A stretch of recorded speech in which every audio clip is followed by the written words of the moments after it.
सर्वे सुखिनः सन्तु सर्वे सन्तु निरामयाः सर्वभद्राणि पश्यन्तु माँ कश्चित् दुःखमाप्नुयात्। ये प्रार्थना आज के काल में बहुत उपयुक्त है। इसमें एक शब्द आता है सर्वे सुखिनः सन्तु सर्वे सन्तु निरामया। निरामया शब्द का अर्थ ये है कि सब रोग रहित रहे, सब निरोगी रहे। जबकि जो प्रार्थना है वैश्विक प्रार्थना है, उसमें रोग न रहे ये प्रार्थना भी की गई है।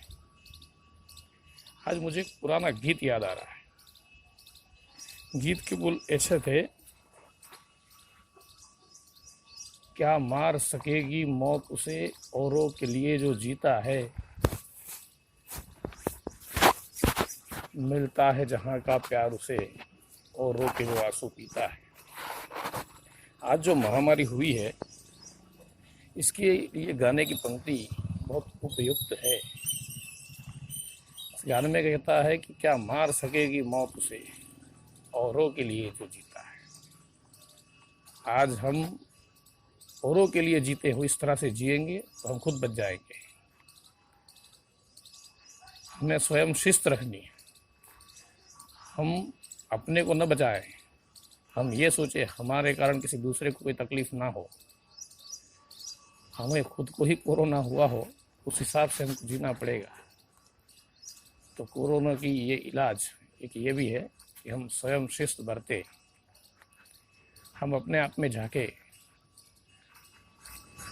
तो हमें मौत छू नहीं सकती। ये महामारी ने हमको औरों के लिए जीना सिखाया है। नहीं सीखेंगे तो मरेंगे। हमारे 4 युग थे, सती, त्रेता, द्वापर और कली। मैंने कहीं सुना है कि जब सतयुग था तो इंसान 4 धर्मों का पालन करता था। एक स्वधर्म था, एक समाज धर्म था, और एक राष्ट्र धर्म था और विश्व धर्म था।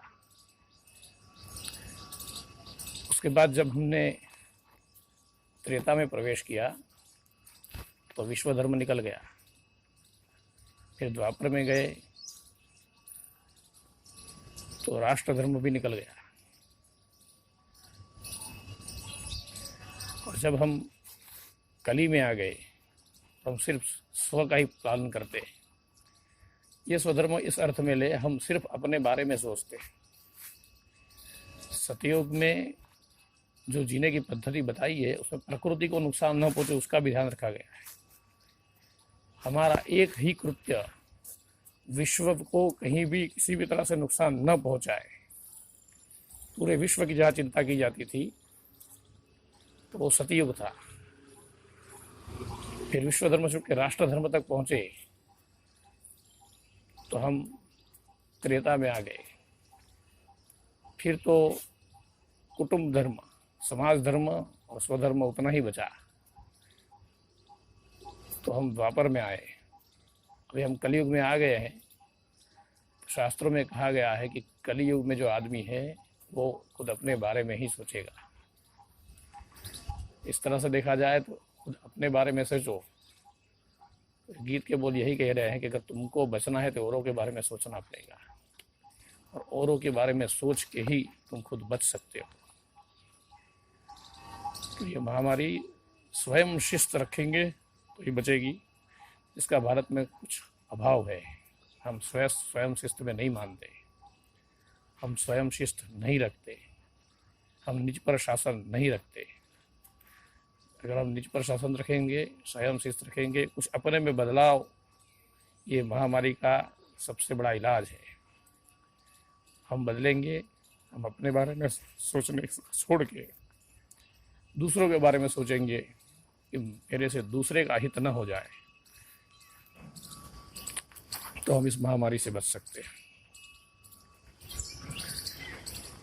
अभी अनुशासन के लिए पुलिस रखी जाती है। पुलिस हर जगह नहीं पहुंच सकती, हमें खुद ही अपने आप पर नियंत्रण रखना पड़ेगा, हमें खुद ही अपने आप को ही सोचना पड़ेगा। पुलिस कोई बात हमसे करवाए और हम करें, इतने नासमझ हम नहीं हैं। मुझे कहानी याद आ रही है, एक गुरुजी के 3 शिष्य थे, उसने तीनों शिष्यों को एक एक कबूतर दिया। वो अध्यात्म विद्या लेने आए थे। गुरुजी ने कहा, अगर आप अध्यात्म विद्या सीखना चाहते हो, अध्यात्म में आगे बढ़ना चाहते हो, तो उसकी पहली परीक्षा ये है, मैंने जो आपको एक एक कबूतर दिया है, उसको ऐसी जगह जाके उसको मार डाले कि जहाँ उसको कोई देखता ना हो। तो एक विद्यार्थी उतावला था, थोड़े दूर गया, उसने इधर तो देखा, कोई इंसान नहीं देखा, उसने कबूतर को मार डाला। दूसरा विद्यार्थी जो था थोड़ा दूर गया, उसने देखा कि इंसान तो नहीं देख रहे, मगर पशु पक्षी देखते हैं, कहीं चींटी भी देख रही है, कहीं पक्षी देख रहे हैं, कहीं पशु देख रहे हैं। तो उसे थोड़ा दूर जाना पड़ा, कहीं खुले मैदान में। जब उसे लगा कि मैं सब की नज़रों से दूर हूँ, वहाँ जाके उसने कबूतर को मार डाला। तीसरा तो 7 दिन तक घूमता रहा। 7 दिन के बाद परेशान होकर जिंदा ही कबूतर लेके वापस आ गया। गुरुजी ने कहा कि तूने क्यों नहीं मारा, मुझे उसी की जगह नहीं मिली। उस विद्यार्थी ने कहा कि आपने कहा था कि कोई भी देखता न हो, ऐसी जगह इस कबूतर का गला घोंट दिया जाए, मगर गुरुजी कोई न देखे, मैं तो देखता ही रहूंगा, मैं तो अपनी नजर से देखूंगा ही, तो कबूतर को कैसे मार सकता। बस इसी हिसाब से चलना है, इसी हिसाब से हमें अपने आप को देखना है। धन्यवाद। जय श्री कृष्ण।